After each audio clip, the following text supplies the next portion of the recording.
Welcome to রূপকথা.in। সকাল থেকে না আমি জাস্ট দৌড়ে যাচ্ছি। ও ঘুম থেকে উঠে ও ভাই দাদা বাবা সবাই গেছে হোটেলে, ওখানে রান্নার লোক চলে এসেছে। আর বাড়িতে এখানে আমি আর মা মানে পাগল হয়ে যাচ্ছি ফোন করতে করতে, এটা লাগবে ওটা লাগবে। বুঝতেই পারছো যে বাড়িতে প্রোগ্রাম হলে কিছু না কিছুর প্রয়োজন লাগতেই থাকে। তো একটু পরে আমারও মেকআপ আর্টিস্ট চলে আসবে, প্রায় ঘড়িতে 8টা 6। আবার ফোন বেরোতে, হ্যালো ওই তোমার ফোনটা আছে না?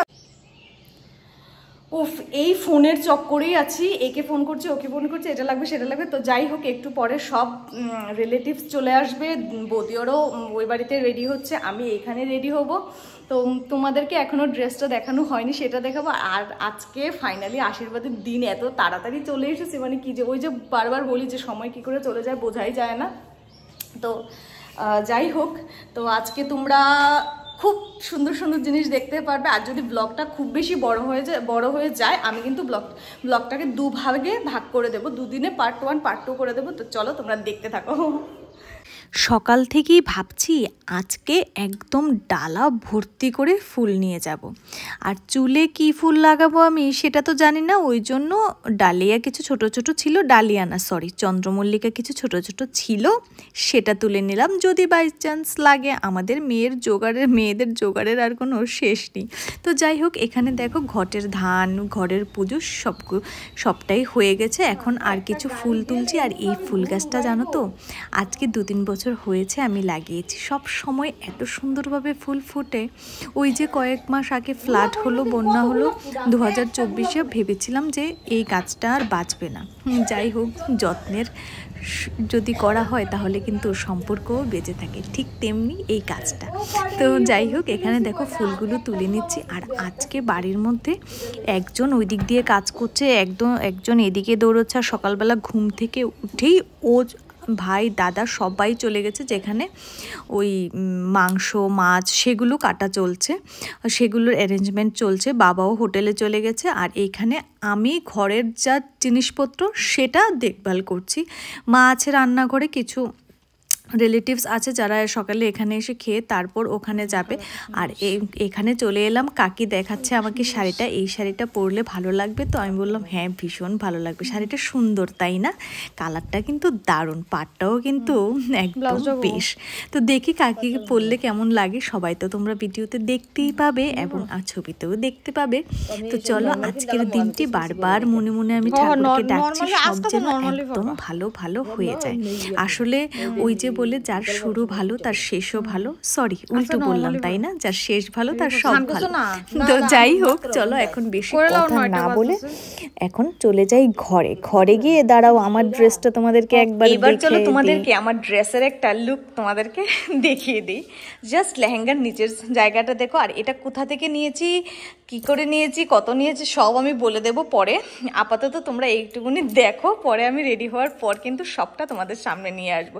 ড্রেসটা এত সুন্দর, যেরকম কালারটা, দাঁড়াও উইন্ডোটা খুলি তাহলে তোমরা বুঝতে পারবে ভালো। সিদা কালার, এই দেখো জানালাটা খোলার পর তোমরা হয়তো ভালোভাবে ড্রেসটার কালারটা দেখতে পাচ্ছ। এত সুন্দর কালারটা, মানে কি যে বলবো। তো যাই হোক, চলো এবার পার্লারের লোক এসে গেছে, আমাকে সাজিয়ে দেবে, তারপর আমি তোমাদের সামনে আসছি। সাজাতেও কথা বলছি।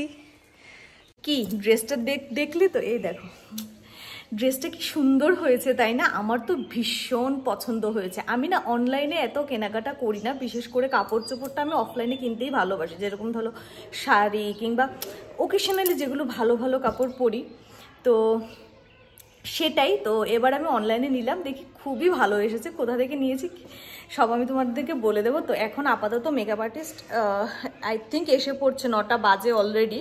তো ওনার সামনে বসি, তারপর তোমাদের সঙ্গে কথা বলছি। বাবা, নিচে দেখো ঢাকিওরাও কিন্তু চলে এসেছে। আমার বিয়েতে যারা বাজিয়েছে তারাই কিন্তু আমার ভাইয়ের বিয়ে। তো তারাও আগে ওনাদেরকে সবাই মিলে বরণ করে নি, তারপরে তো নিচে সাজতে বসবো।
এইবার যদি আরও দেরি করি তাহলে কিন্তু ঘড়ির কাঁটা দৌড়ে চলে যাবে।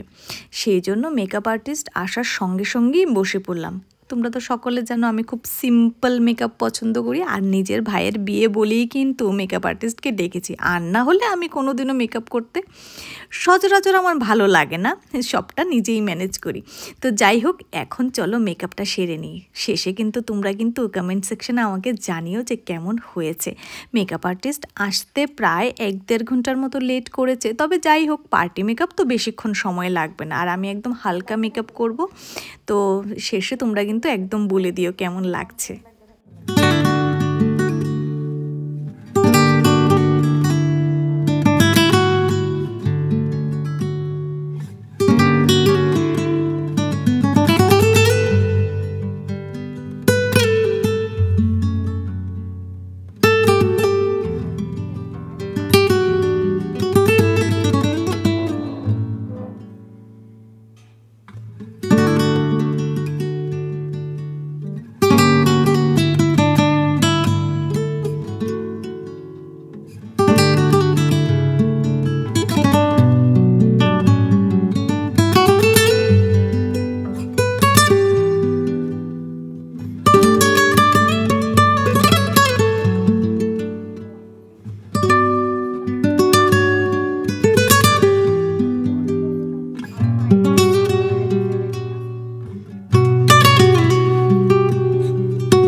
সবটা সাজ তোমাদেরকে দেখাতে পারিনি, যতটুকু পারলাম দেখালাম। এবার চলো ঠাকুর ঘর থেকে সব ডালা বের করে এবার রওনা দেওয়া যাক, না হলে কিন্তু আশীর্বাদের টাইমটা একদম পেরিয়ে যাবে, আর সেখানে গিয়ে ঘটও স্থাপন করতে হবে। তো চলো এবার যাওয়া যাক হোটেলে।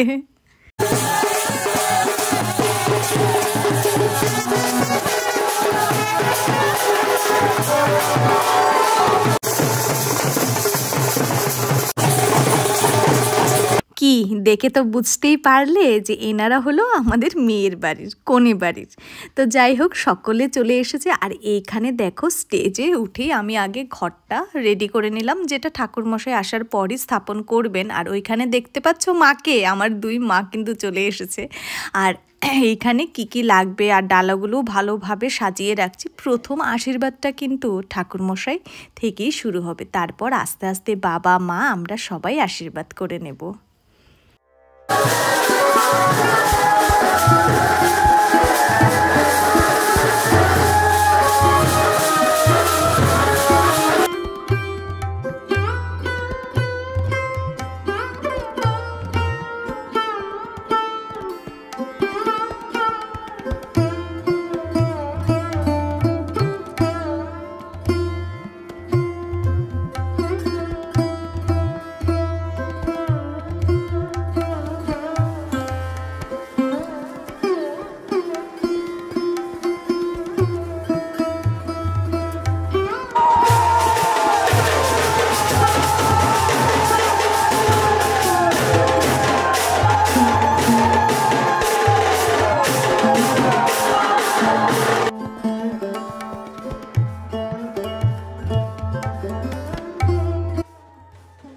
ঠাকুরের কাছে একটাই প্রার্থনা, আমার বাবা মাকে নিয়ে আমার ভাই, আমার ঘরের লক্ষ্মী সবাই যেন তারা একসঙ্গে খুব ভালো থাকে। আমার এই খালি জায়গাটা যেটা আমি যাওয়ার পর খালি হয়ে গেছে, সেই শূন্য জায়গাটা যেন আমার ঘরের লক্ষ্মী যে আসতে চলেছে সে যেন পূরণ করতে পারে। আসলে দিনের শেষে এইটুকুনি চাওয়া, তার চাইতে বেশি আর কি বা চাইবো বলুন।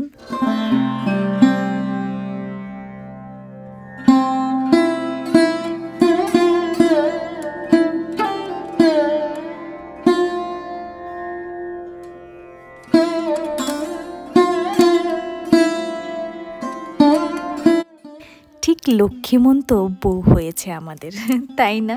আমার এই ছোট্ট ভাইটিকে আমি কোলে পিঠে করে মানুষ করেছি। আসলে বাবা মার চাইতেও কিন্তু আমরা একে অপরকে খুব বেশি কাছে পেয়েছি।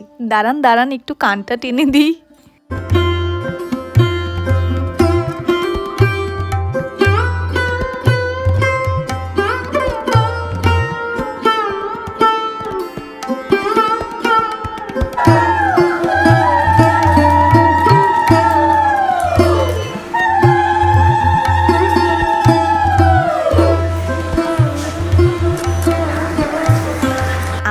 ভাইটি একা কেন নীল ডাউন হবে, বৌমাকে হতে হবে না? তো যাই হোক, এইগুলো ছিল আমাদের খুনসুটির কিছু চ্যাপ্টার। তো আশীর্বাদ এঙ্গেজমেন্ট দুটোই খুব ভালোভাবে হলো। এবার চলো একে একে তোমাদের সঙ্গে সকলের পরিচয় করিয়ে দিই। মা বাবাকে তো তোমরা সকলেই চেনো, আর ইনি যে পাশে দুজন দেখতে পাচ্ছ, তারা হলেন কনের বাবা এবং মা। হ্যাঁ, কনের নামটা তানিয়া, আমি ওকে তানি বলেই ডাকি। দাঁড়ান আরও আসছে সামনে। এই হলো আমার মায়ের পাশে যিনি দাঁড়িয়ে আছেন, কনের পিসি এবং আমার বাবা। হ্যাঁ, আমার শ্বশুর বাবার কথা বলছি। আর আমাদের ফুল ফ্যামিলি, আমার দাদা থেকে শুরু করে মা, বাবা, সুমিতদা সবাই আছেন এখানে। চলুন আজকের এই ব্লগটা এইটুকুই, কালকে ফিরে আসবো একটা নতুন ব্লগ নিয়ে। চলুন, টাটা।